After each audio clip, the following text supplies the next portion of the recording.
রহমানির রহিম। আসসালামু আলাইকুম আমার প্রিয় ভাই বোনেরা, আমার গুরুজনেরা। আমি সৌমিয়া ইন্ডিয়া থেকে, আর আপনারা এই ভিডিওটি দেখছেন সৌমিয়া অফিসিয়াল চ্যানেলে। বন্ধুরা, আমাদের এই দুনিয়ার সৃষ্টিকর্তা কে? এই পুরো হোল ইউনিভার্সের সৃষ্টিকর্তা কে? স্বয়ং আল্লাহ পাক, উনি নিজে। তো এই পুরো বিশ্ব ব্রহ্মাণ্ডের মধ্যে এমন কিছু কিছু জিনিস আছে যেগুলোর রহস্য কিন্তু আমরা চাইলেই উন্মোচন করতে পারবো না। যদি চেষ্টা করি হয়তো এমন বিপদের সম্মুখীন হব, এমন বিপদে পড়বো যেখান থেকে আর ফিরে আসাই অসম্ভব হয়ে যাবে। তো সেরকমই একটা ঘটনা আজকে আমি আপনাদের বলতে চলেছি। মন দিয়ে একটু ধৈর্য সহকারে আমার কথাগুলো শোনার চেষ্টা করবেন। অবশ্যই এই কথাগুলো শুনলে এটার ভেতর থেকে শিক্ষামূলক বিষয় আপনারা পাবেন। একটি বিয়ে বাড়ি ছিল, সেখানে যে বিয়ে করতে যাবে তার হঠাৎ করে মৃত্যু হয়ে যায়, মানে বরের মৃত্যু হয়ে যায়। মৃত্যু হয়ে যাওয়ার পরে কি হবে? তাকে তো নিয়ে যেতে হবে কবরস্থানে। কবরস্থানে নিয়ে গিয়ে তাকে রীতি রিওয়াজ অনুযায়ী তাকে দফনাতে হবে। তো তার দুজন যে কাজিন ছিল, ভাই ছিল, তারা চলে গেল কবরস্থানে। সেখানে গিয়ে রীতিমতো কবরটাকে খুললো তারা। খোঁড়ার পরে তারা সেখানে বসে অপেক্ষা করছে এবং বাড়ি থেকে ফোন করে তার আগে যে তোমাদের যদি কবর খোঁড়া হয়ে যায় তাহলে ফোন করবে, তাহলেই আমরা এই জানাজাকে সেখানে নিয়ে চলে যাব। যাই হোক, কবর খোঁড়া হয়ে যায়। কবর খোঁড়া হয়ে যাওয়ার পরে সেই যে দুজন কাজিন ছিল তার মধ্যে একজনের হাত থেকে মোবাইল ফোনটা কবরের মধ্যে পড়ে যায়। সে সেই কবরের মধ্যে নিচে নেমে মোবাইল ফোনটাকে তোলে এবং তার সেই আরেকটি ভাইকে আওয়াজ দেয় যে আমার হাতটা ধরে তোলো। তো তার হাতটা টেনে তাকে কবর থেকে বাইরে বার করলো। দুজন পাশাপাশি বসে মোটামুটি ডিস্টেন্সে বসে নিজেরা অপেক্ষা করছে কখন জানাজা আসবে।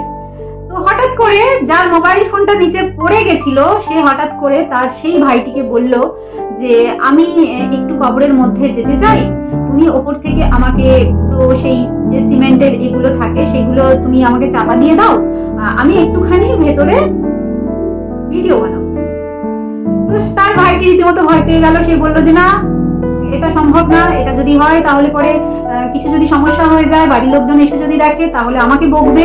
কিন্তু সে কিছুতেই শোনে না। সে বলে যে সে মজার ছলেই নাই বিষয়টা। সে বলে না, আমি জাস্ট যাব, ভিডিওটা বানাবো, তারপরেই আমি তোমাকে মেসেজ করে দেবো, তুমি আমাকে ভেতর থেকে ওগুলোকে সরিয়ে আবার ভেতর থেকে তুলে নেবে।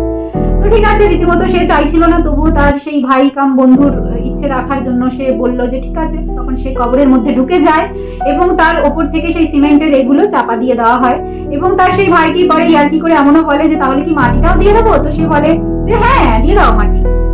তো সিমেন্টের চারগুলো বসানোর পর সে ওপর থেকে মাটি ফাটি দিয়ে সে ওখানে পাশে বসে অপেক্ষা করতে থাকে যে কখন তার সেই ভাই আমাকে মেসেজ করবে আর আমি ওটাকে সরিয়ে তাড়াতাড়ি বার করবো, কারণ সেই জানাজাও তো আসবে। আর তারা যদি এসে দেখে যে এরকম ঘটনা তাহলে তারা বকাবকি করবে। তো অনেকক্ষণ টাইম হয়ে যাওয়ার পর যখন সেখান থেকে কোনো রিপ্লাই পাচ্ছে না সে, তখন সে নিজেই তাকে মেসেজ করে। মেসেজের কোনো রিপ্লাই আসে না।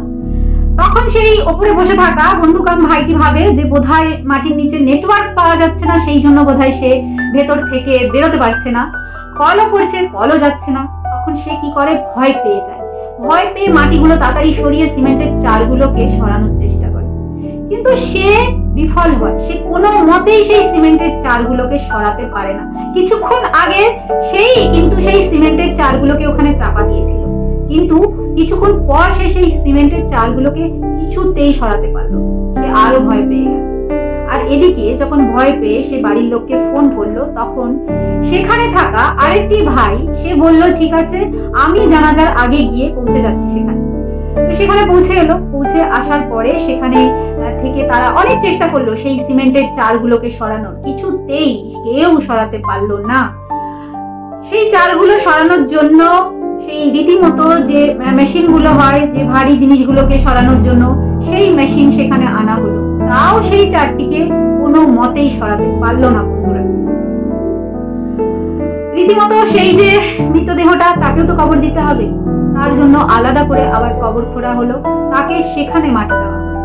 আর সেই কবরস্থানটা, মানে যেখানে মজা করে কবরের মধ্যে নেমে সমস্ত কিছু আটকে দিয়েছিল ভিডিও বানাবে বলে, সে সেই ভেতরেই রয়ে গেল।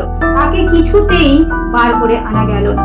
এদিকে বাড়ির লোকজনকে যখন ফোন করা হয়, মানে সেই কবরের ভেতরে যে রয়েছে তার বাড়ির লোককে যখন ফোন করা হয়, তার মা এসে তার সেই বন্ধুটিকেই ব্লেম করতে থাকে যে হয়তো তার কোনো দুশ্মনী ছিল, তার জন্য তাকে এইভাবে তাকে কবর দিয়ে দিয়েছে। কিন্তু বন্ধুরা, এমনটা নয়। পরে অনেক চেষ্টা করেও সেই চারটি সরানো যায়নি। পরে পাশ থেকে মাটি কেটে তাকে বার করা হয়েছে, কিন্তু ততক্ষণে সমস্ত কিছু শেষ, সমস্ত কিছু ফিনিশড। বন্ধুরা, এই ঘটনাটা, এই ভিডিওটা আপনারা আমার সৌমিয়া রিয়াক্টস চ্যানেলে দেখতে পাবেন। সেখানে আমি ভিডিওটি আপলোড করেছি, চাইলে আপনারা সেখানে গিয়ে ভিডিওটি দেখতে পারেন। আমি জাস্ট এখন আপনাদের বললাম, বাংলায় জিনিসটা বললাম, এবং এটা বোঝাতে চাইলাম যে উপরওয়ালা আল্লাহ পাক আমাদের এই দুনিয়ার সৃষ্টিকর্তা, আমাদের মালিক। তো যে জিনিসগুলো নিয়ে ছেলে খেলা করার নয়, সেই জিনিসগুলো নিয়ে আমরা প্রায়ই ছেলে খেলা করে থাকি। কবরটা খোঁড়া, কবরের ভেতরে যাওয়া, সেখানে ভিডিও করা, এটা কিন্তু ছেলে খেলা। তো সেই ছেলে খেলা করার দাম তাকে চোকাতে হলো নিজের প্রাণ দিয়ে। এবং এটাও আমরা জানি না যে তার সাথে সেই কবরের মধ্যে এমন কি কি ঘটনা ঘটেছে, বুঝতে পারছেন আপনারা? তো এমন কোনো কাজ করবেন না, এমন কোনো জিনিস আপনারা করবেন না যেটা আপনাদের জন্য বিপদ ডেকে আনে। যে জিনিসগুলো করা একদমই উচিত নয়, যেমন কি কবরের সাথে এইভাবে মজাক করা, কবরের মধ্যে গিয়ে ভিডিও করা, যেটা সেই ভাইটির উচিত হয়নি। তো বুঝলেন আমি কি বলতে চাইলাম আপনাদের? যদি বুঝে থাকেন কমেন্ট সেকশনে আপনাদের মতামত জানাবেন। আর সৌমিয়া রিয়াক্টস চ্যানেলের লিংক এই ভিডিওর ডেসক্রিপশনে দেওয়া আছে, আপনারা চাইলে ডেসক্রিপশনে গিয়ে লিংকে ক্লিক করে আপনারা সৌমিয়া রিয়াক্টস চ্যানেলের ভিডিওটি দেখে আসতে পারেন। তো আজকের মতো এই পর্যন্তই। পরবর্তী নতুন ভিডিওতে আশা করছি আবার দেখা হবে। আর দোয়া করবেন 28 তারিখের পরে আমি আবারও অ্যাপ্লাই করতে চলেছি ইউটিউবের কাছে, যাতে আমার এই সমস্যাটা দূর করে দেয় এবং আমি আগের মতনই, আগের টাইপেরই ভিডিও এই চ্যানেলে ছাড়তে পারি। তো এখনকার মতো এই পর্যন্তই। সৌমিয়া দিকে দিন এখন বিদায়। পরবর্তী নতুন ভিডিওতে আবার দেখা।